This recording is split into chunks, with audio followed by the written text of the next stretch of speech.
Sveiki, draugi Latvijā! Es pateikšu vienu teikumu angliski. Hello everyone, I'll speak in Latvian today, but you can read the translation down here.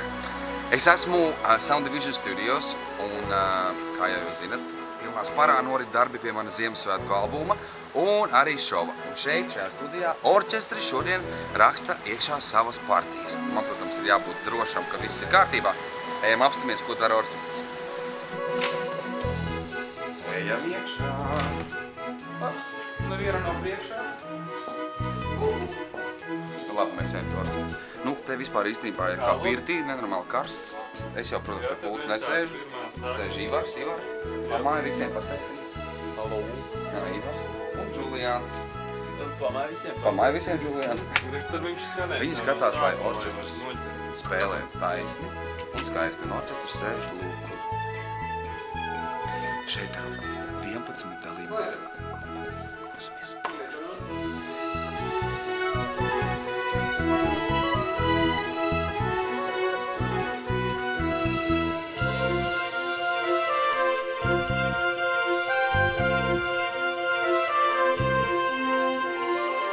Jūs jautājat, vai būs arī es skrienu?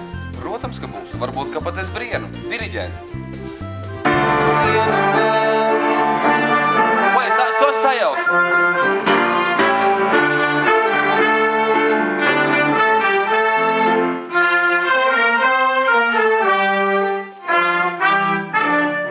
Es sajaucu, bet viņi nesajauca. Orķestri turpina spēlēt un drīz jau viss būs gatavs. Kā tas izklausīsies, to jūs dzirdēsiet gaidāmajā albumā Lauris Eniks Ziemassvētkos.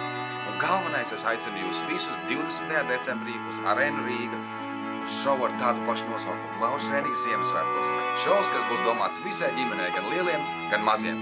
Uzbursim Ziemassvētku sajūtu visi kopā. Uz tikšanos!